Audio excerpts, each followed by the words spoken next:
Ia. Whātalo whātu. E, pangala wa oko. Ia. Whātalo whātu. Ok, role kaini. Pe ia le oko I kiki kāse furu.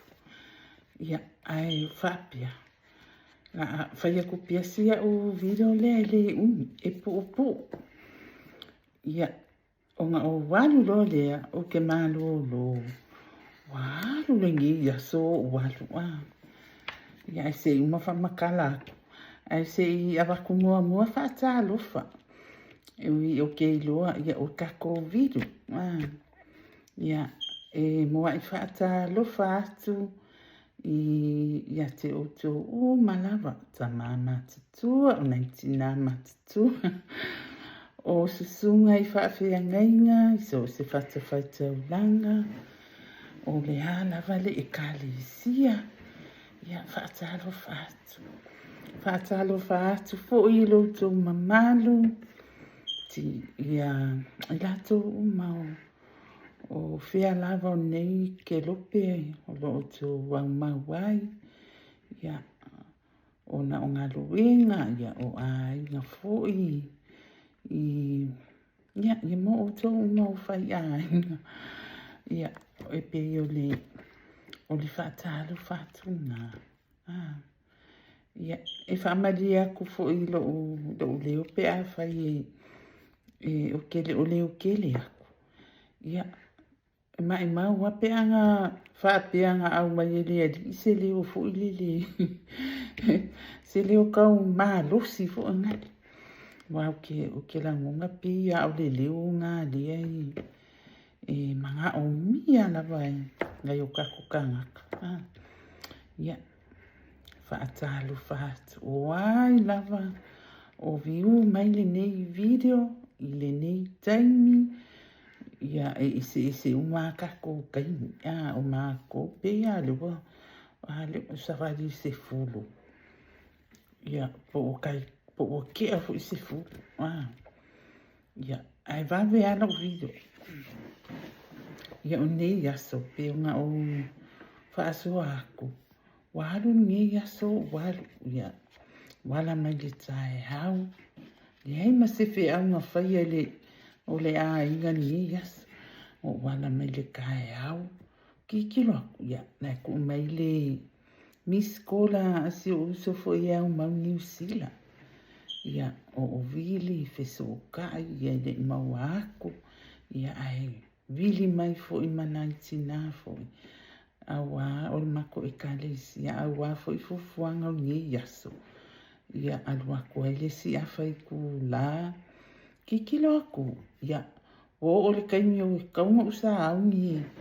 E iei le asfanga. O le ngawhaianga ngi. O le valus fulu tausanga. O le soifua se tasi o tama. O le au frost fo I lea mai fasto. Ia o le au le ta waswafa. Le angai wangalonga o whaangoi fo I lea si koe inga masi unga a inga e misi si unga kolua masi ang whaanga. Pe mawhai unga o whaanga inga le suafa I unga le video. Ia o sa ungi loa o walu le aso whaanga. Sa whailai o le mato ho le kalisia. E se kaimi wale sa u whaia fo I le lai. O i o ngā lai lunga o Facebook. Ia a whai ka ke friend I lunga o Facebook. Ia o le ngai e le lai. A le ai ia. O le ai uma o ngā o kanga o le ai e download. Ai upload lo I lunga le YouTube. Pa o le video o le video we mawhaianga o pa wale mea ia se I o so kai fo I o lo I ai lunga le video langa wa ui whape nganga whaia o ia ngai ia o mea fo I le ai e le mawhaingo kangwa o ia ai me sea o ni kaka fo I se o whiloa ia I o ke le nasa ni le ia o ngā o lai ai mo li mau ma me whape nganga ia pe o le o le mea ngai kaua inga o fiso o ka ipia ma o karakaranga o te mawhai nga o whaanga inga le ia la u video la le ai o le anga o kei mai le live I lunga o le Facebook ia e kolu la e se fu il manga io il whainga o le alus fulu lea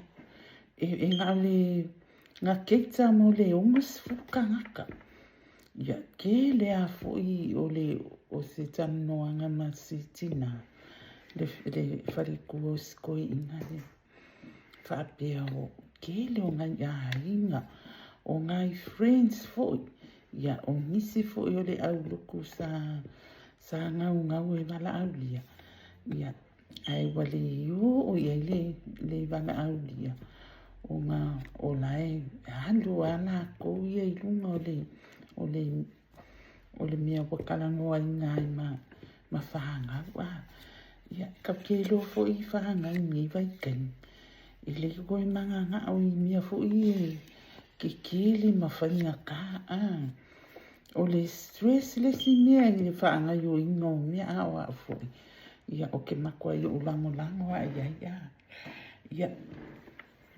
e kolu lai ku la o le aso soifua o le no whaonga I le whai o kale maanga ia le ia le ni wha fianga ai sa ka le DJ ia o le kita Mr. Falai kita Mr. Falai ma ia mea kausan ma ia mea kaumafa ma ia t-shirt na ele vai salo o fruits ia o pangikeke wansa ye fai koko Samoa o koko Samoa la provide si ai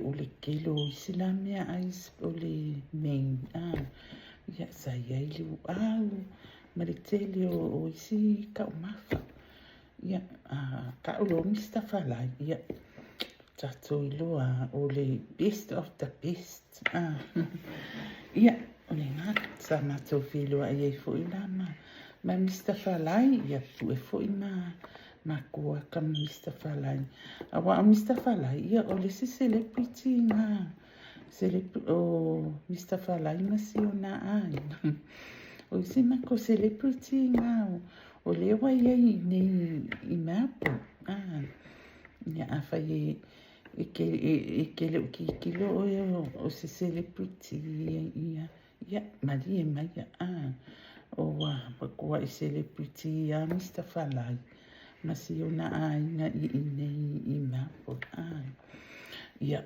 umaloa ba na amaka sfululua ai mai ai le kolu ia ai so o I lo man makupa kisonga sa faya ia I o le farisane mato Ecclesia Church of Jesus Christ of Latter-day Saints o le apa ia Yesu Keriso ia so ngatai ia o mato Ecclesia na ia sa papatiso fo ila ile so ina ua wa ka apia kule le asfanga ia so o loa ma le papikisonga ia o si tamaita Filipino po le unas fulumontu po na tausanga kusale chale ia o sa la witono vanga fo le sa fa mia ina sina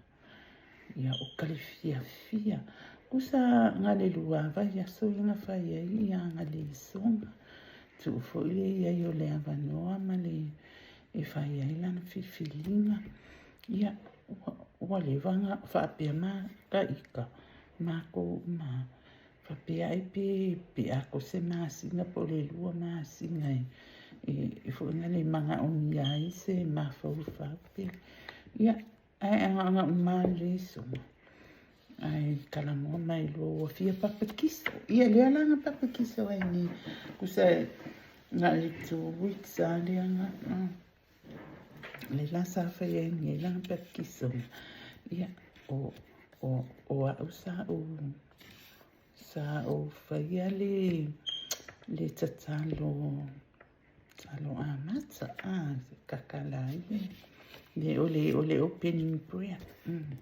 Ia mai alo le baptisonga ia whaia refreshment asitina ia e alo aku ale inga ia po malanga ia plates e sosoani ia le refreshment ia whaia ngofi ia usanga makala le papkisonga ngai le wha umale aswanga le kolo makala papkisonga le wha ia ai mai apoli ka ili unga po kia le unga umi fo inga whaile refreshment makala kala ngua ai ko kele yo whaiwhi au kala isa ia isa ko kele nga whaiwhi au kala ia male mission kapo tisole mission kapo o le ulungali i fo ilea o lai o mai pea Amerika o mai ele mission kapo le ava ia ingei i whaiwhi au tala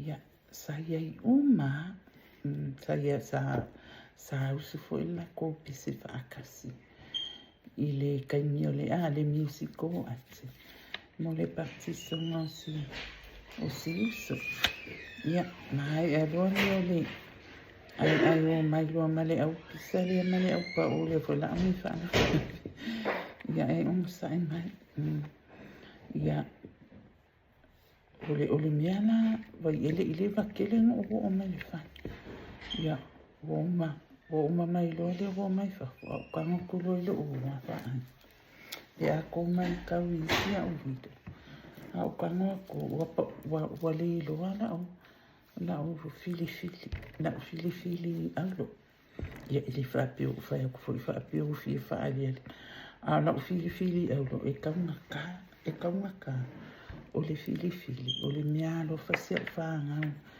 ia o le Mother's Day kausanga e lua fi ma le valo e fili ana e le kai a visia ke kai le ma o ke moi ma au 24/7 aso uma ai o kango kwa apilo o o fasa so papa o la wole vanga ka ape umakanga ala ye yanga I sisters yanga sa makoi fafo sa ka so ani le suengo le fili ya ai wole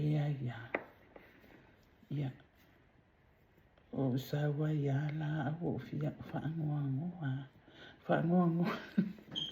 anu sa fo le ngi kengi fa ngo mang fa ngo Mango foi. Ola o video le foi. Le o pisa o mai ia. I la cavito. Ia se ma foi fa ia ko singa fa makala. Ia. Ia pela si mea ai a ko mai ka foi si o falsa. Ia e maua ai ali maua foi. Ia. Kaumawhaia, it's not the end of the world. Ele ole fili fo ele le whaapia o ngai au lape. Ai unga ke alo whasi au whaanga. Ole mea alo whasi au whaanga o le wakele. Lua awhi ma le wale. Ia wafia kausanga. Sfurufi ku kausanga. O vai, o maali, o kani umau ke alo I Samoa. E ia sisi fai mai ke a. Ia, ngā pauanga ni o ke maa au i o lau fili. O fai aku. Ia, maali ie. O ke mawhai ngō wawako. Mai si mea ia e. Pe a manga o. Pe a manga o ai. O lau fili. E le mawhai ngako o langa o le fili. O le mea lo fasi o whaanga. Ia, o le ngā. Ia, vai la le whakoko o ke kau mai le whale wa ke a le valo. Ke a le valo. Ai ngō watu ese ma le whale. Ko a ke a le sukas. Wa o le sifulu lua le ngā maka le aswahanga. Ia, se I whai aku skako ori. Ai le I whai aku a sa u ori. ia o ke leilo po se ori ma ia po se ori fo ilili whaali maanga ia. Ai keilo ai lunga ia whainga sfinga ngalo i se mea fo ila whaaso ako ai. Ai mua mangule o manga kua langa o kele o video se o kele manga kua e ke ia o male video ai whako o manga kua ia a mea kaunga whai whapea ako ai. E mo moli ako lau whaafika i kele lava ia ke o ko uma ma whainga viu ma ia o videos uma ia mamai mo ai na kou fo i o lai ko mini ai ia whawhika ia kufo ia i lako o lo o like e whaale maa losi a kako like awane ngalo umaloanga maka ia pele i halfway fo i mga kue like e ka wa an ale like ia longa wine ke le like ia ma le whaaftai tele ia ke o ko umalawa o mawhai o nga subscribe whaafitai tele lava o le kaini e halu le a ko le subscribe e foi le kaini e ko kiki a ko le lua ko luaso pe nga se kasi ia lua ni subscribe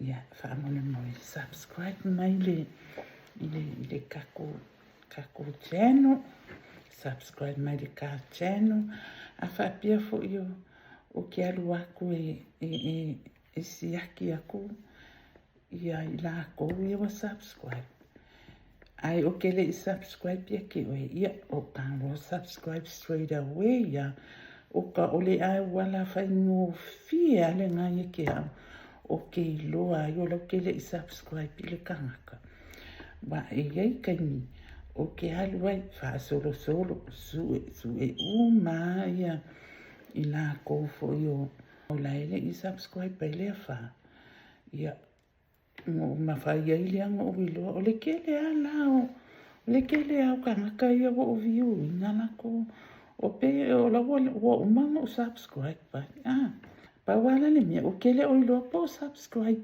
ia ia pa ele a wha ingana ia ke o kilo ko ala e subscribe pa ia o fia e subscribe mai le ka channel ia o mea e ke intaito ia i mea o we kawa ke ilo le ko a ke le iloa e kuli mai ale taxi e ave o iso se mea ke ia ua poi me la ia me ka relate i mea we kawa po o fea ala le mea o ke fia alu ia ua poi me wai ke le ia ua poi me e makua i fuli ale mai ngai e whaafau la i mai la ko a poi me ai ia usika ia la awa mangkua o le pei mai oi le lansa awa i mai le si kenginga makala ngoi le se so ma felo ai ia ai fo io lai kau apala i le kawa se kolo fa mai so le o ila ka le ia o nga i mil poni wa fo ilo ke mo fo fale ale pei mai pa wala le mea ele maua o malo pei le nga maua e maua mai anga o i vas furu pasing ia le ai valus furu pasing kusa o le first 13 weeks i valu 5% o malo le 13 weeks ia pa ulo ilalo le 80% ia le la yeni walanga le walu le fia masi le ala alu le valu masi o weka ia e a nga fu isi ka fa aso so anemos pe que savali aku ai kaia lo kau awi i se mea pe que sulu Kaulo kuli po le alava. Alwe fa akumule le form nga le incident report. O le form nga wa e alu. Pela wa kele ila ngonga ngi mea le mea ngopa u. Ngopa u sasalo piko leo awi I lalo le sai. Ia. Pe wo fa makala kua. O mafua anga wala no. No le fai na luenga. Ma mafua anga wo sa wo le fai fo ila le cheno. Ngo fa pe avia.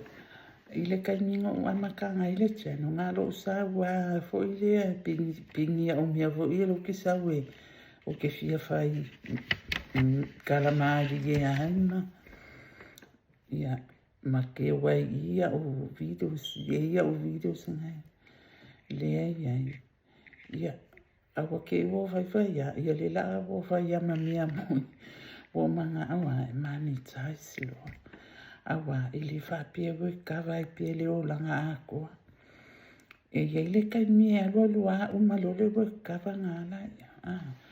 Ai o ke loa. Le lo pefe kawia le umala we kawa mlo uli kaya loa. Ile koia nganga koia lu katfanya luinga. Ai list. Ka ke ngofo ile fali. Ia mfai aka ori. Aka ori. Mankua fo ia o video semua mua ngofako. O mea ia o le polo kiki. O ke le fia o iai. Ua lava ia mirias ia malisi mga kamali I fo ile fai lako. Awa. Ai pe ia o le e pe e alu ai le si kai mi fo ile le e fa so inga ka ika. Ia e la male video le anga. Ia. Ai wo uma fo ila wo umanga post le video.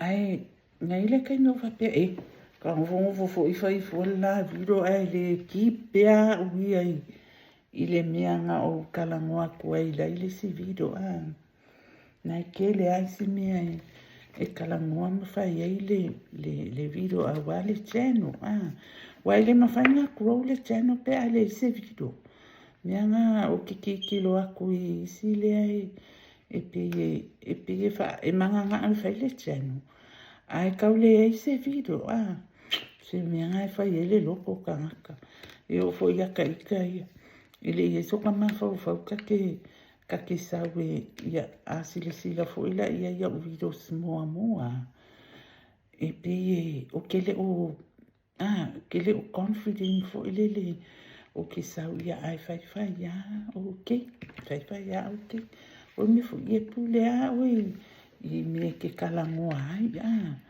pa wale mia se a kalangoa ko fo ile wala vea ko inisi mia ile fia ia sisi e manga ia le kalangoa mai pia ile isu ai awa ia le wo kalangoa o ngolo video lenga fai e wina na le newspaper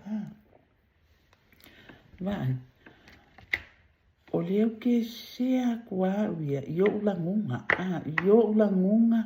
ma semana malama angalia ke au ila o kilo mala fa alungo ia o usalo le o ia e fa asoa ko ia o ulangunga yo ulangunga ele ai mania o puleanga o po pala o vale po fa ia kuni upu masoa o ke loe ia pe kasia pe lua ia ngai upu ngai pa o ke le o va kuai lungo se o leo malos a faie wa onga manga ia fa fikai no ko mingi ai o isi ko mingi ngai ai wale fa so mai po le ale mafuanga o le ala o mafuanga e ala ina se la fa so ai o le mai sa o point fa so mai ile issue almene io lo vai ko le ka ai mai ke ia fa mai se lo la o kala what is that has to do with the things I share I share ele kai kongeki ia le consigna ile mea lo ke kalangoa koe E maanga ia pia ka whaasoa whapenga whae. Kalu ngo uola. Kalu mai ngo uola le nge yolanga e makele i misa masisi. Ako ngua e nginga i a kiumin fo ngai. Ia koko ngua luka ika loko i whalen. I koko ngua luka ika a inga extended family e tisa kwen. Ai o kere lope e sisi o ngai loa se kaini. Nga misa ai lea pharmacist. Langa oa o kele ele masangia ia o le foi la ki lo ko inga ko mingi nga ia fafta ia kele lopo ni kama pon ki nga ia po ni si foi kala vole e ko mingi mai fa pena foi le wale kala ngoa mai ile wale kali mai ila wa fa asoa le avako ai wa ese ko nga kali la kali mai ia ai mama ia fa asoa mai a fa pe ke la ngai se wa u ma fo ngala avako ma u ia fa pia ia va ai uso o ke loa se ia la fa asoa ia ka mai pole ale mai ngo la fa asoa le se la kele o la ke tisa kuia ia nga mai le o sa point pole ale ma fo ana e ala ngo se a e o le ale me ala nga sa o oi ka ke fa asoa fa penga o ko ina fa asoa nga e ka nga ko fa asoa ia ai o ke fa alo ngia ia o ko uma fa fita e uia fo lele i se kalangoa kua i ngai fa asoa nga ia ai fa fikai o ke fa alo ngia o nga o ko o le ko ke vi uinga ma maka ia o le fo e fa amangu ia i ngai laka ika channel i mea watch hours o kei loa le loa po le video le ngei o kei loa o le video ngei le anga o maku ngei le o kakala ngoai o le richa i la o 4,000 I know way over ai o lo manga o mia la vai le afa le ko subscribe mai i la o channel ia wa ako sila ia o ngale ai i viti le lima se lau ai wa leva kusa o le channel nge nga amaka mai ia maki ia kusa e o mai ia au kuso asolufulu fia lenga walwa i Samoa asolufulu fiku lenga walwa i Samoa o ke alu Samoa nga lai upe a yangi subscribe ile iva lima o lo ufo i mangala nga makua i me ia i lunga le kolus ile lua se la mong kupu lua se la i kusa e lua vai aso kalungo fo i mai ai o lunga le lua se la fikus fulu mong kupu ia le la sau ia a le la ho kilo ako ia le wo o ilunga le lua se la valus fulu mong kupu ia subscribe mai le ka channel ia a fai fo i va le ko akele ali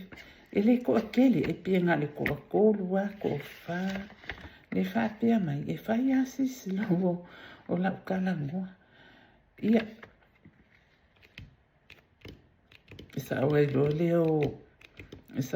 le o si o ko lo me si o fanga fai mai o mam e soft sweet langa ola langa tu ai a o lo ngai ka o if you e kulile nguko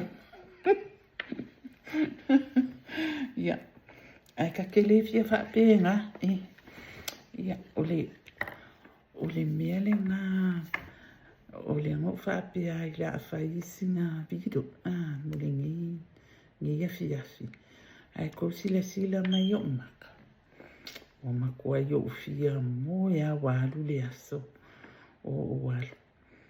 A o le fo i wakia se fulu. A le ngo sa ia fia faisa o. Ia ai wale lei. O le a wha kope kope ia lau kaukala. Mai. E alu alua. E alu alua. O ka fide o le simia. O le simia fa do ke fia kala noa koe. O le simia ya la inga fa penga pe o lo ke kala noa. A ele o mau ki ngoa le le e au isu po o ami o ke kala noa ai. O ke le o prepare le le. Ia ai o le a fia fingi. Ia sa au mafau fa. Le ango mafau fa. O isi aso ke e awo o so le kusa le wo o fa ia le upo fo le. Le o ke maka i channel fo ia ngai isi pa langi e so angi fo i mo new creator, YouTube creator. E so e la isi fa mai. E ke fa longo aku loa e fia fa isa u video fa i loa. Awa a e ku fa pia se yo a fia e umai fo a. Ele a ya se mea. Ya ma le grow ya le YouTube channel ya. Ya fa mole like ma komingi awole ya fa malia kwa e ele si komingi ngo fo delete ya manga kwa ole wa alu le aso o le falisa ai no sa wi fa fo ku ai wo fiwe suela o filfili e ya sikina na afia lua ai wo kangola si akila o telefone o ke ya wo so ai fo si akia kuma le YouTube pia po ani ai ke wo va ai wa va be ale o la utility ma ai ke le o kari ai se si o ya fa malia o ko e ma fa pia sa le ka mo utility ya ai fa malia ko ya pe a fa ye ya ole ko mingi ane nga fa pia e tisa kui la u ya e fa me wa e fa yo le solo ya o la kala ngoa e pule ya ai fa malia kwa e o isi kai o la solo i le ko fa lo ala ke fa pia ya o la ai va bien la chat ya mang ko fo se o ka ko uma nga ese uma le fainga nga fai e ka ko nga kui e tsai ka ko ya wa ya yo fo ya friends a kala mo mai ni o ka le va vela ka punga ele soka va mo ka kala mo ai e fa pena ese uma ya fa moi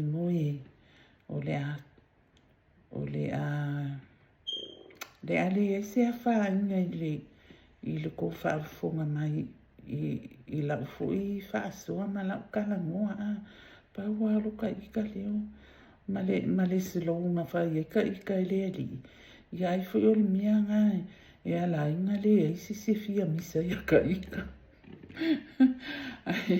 ai o le a fo se upu ya le se upu wasasi po wasala ia i ko fa fonga mai ele o longo mali ia fa mali e ako ia ai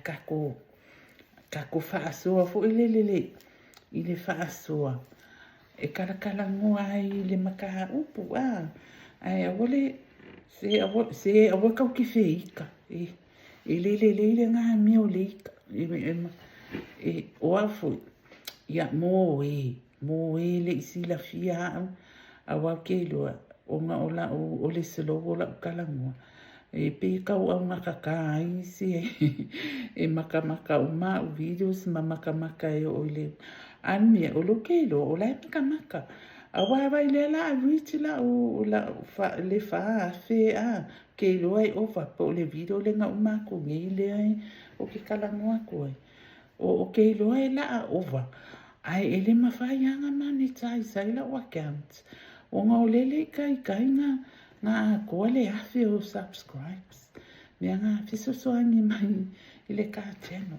o lea o ke mangao e mane taisi le channel lea o ngā whai lo leo lau channel o le cooking e ke lea ia tau mafa foi e loa e lea wha o na whai ia o ke le whai ia koe e siri a kua au lois pe ma ai po o ke poko e whai ke le ma whai ngau whai a kua uponga ka wai ngau wha pe aku ia o foi ia mea ai o mea ai mo kuka o bake mo mea ai mo keke mea wha pe ngā ia o le aha o ko sila ai foi I la o keke maka o kia o that's the original keke maka o kia e le ai masisi o ke iloa e iloa whai o le keke ngā o la o fo i lai ngō o ku iai o le golden carrot cake o ngā o le keke ngā e makua I kumu I kāloki e so se kai mia la ke fai ai le keke ngā maawe I le mia ngai lungo le lau ai le se mia o ngā o mai ala e kumu I kāloki very healthy cake but it's so young o le kasi le ngā o le mea fo ila ngā ia la ingo manga ai fai kuki o ngā o leo ke iloa o kau au ngā kālo ia o le simia ngai whaapia mai maka ina whai au kuki ai fo I kau muso mako a ngā wala I maka ia o vido ia ai fo I kau whai ki o mai mako a ngā ai muso whai ki o ai lai e advice mai ia e whai au kuki ia o ke loa le mako a ngā I se mi wa masangi fo inga ia la o kalango o mea ngā lea lo whai asu kōlu e kia awai e whia misa mai ia au si o leo a lea e kari ai e maanga ia ai o ngala ia e o mea ngā leo whaasu a koe e mani tai si loa le channel le ia ngei ia whai lo le channel kuki o le au kuka kuai ia ngai kuka foi o isi mia ia o la foi wa ke le ngai ki ngā foi ma o la wa fai e la ko channel ke ia mankua ese uma ke le o recipe ese uma ia ese fo ilonga ia taste ai pe alanka o maka ia o le miele o le cooking o ngā o lo ka au la lea ia le ke ilo le wale fai ia makele fo ilo lo koe fai wa o ngi fo I kalkalangoanga e alu fo ia wa kau le ilo fo I po ai si me kalangoa ia nga pe ia le a koe whaasipanga I oi I polo kiki ia a oa te hai wala va ia milia ia marisina ina ni ai kamali ia fai la covid e fai ia ngani o polo kiki ai sa wa ia e kalangoa nisi mea kele fo isi maka upue wale wanga ufia kalangoa ku isi maka upule au kelo o le sivilo nga o le nga makalangoa masisi ki ngā pālangi I mea la ia o whāngau e whai ngaluenga ai whai mai e ngongo fofu ai I le whare le ai mangi kupe e fisosoangi ai mākua ia maleanga o ke loa e ke le I pālangi le ia o ke whiwha asoa ai la I le ngā fo I vaenga wa ia au ia no e kokongi kupe a kamai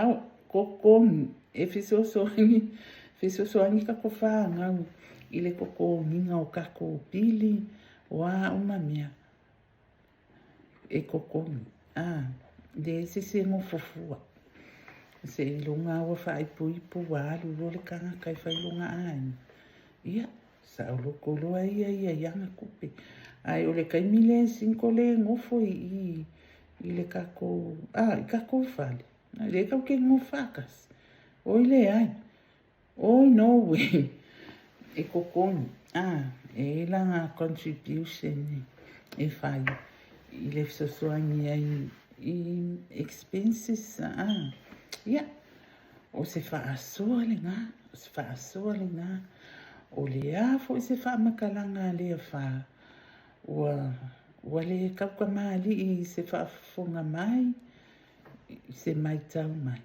ia whaamangalo mai le wha whaamangalo mai le wha ai awa ko ke whai ki o loka leo pe aslo e paula vo ika ia ma loka leo ia o se whaasoa le ngā puupu kako viro ni afi ua la ngonga e lea whale le ki ngā o maka i fia moi ia ai whaasoi fuaina le nei po whai o lo sa ungi ia o tōpo o ai ua sa ungi whaia malo longa le po ia whai se miti maalie mo e o lo alala pia ia wai ise umakaini i o ko ngofoanga ia whaape ngā fo i le māko fo i ngei kūlang ia manguia lava vaenga o kokoe o le aso vaenga o kokoe o ngei afiafi tō whaso i fua mai a lia wha manguia le sa pasi a tae au whaso i fua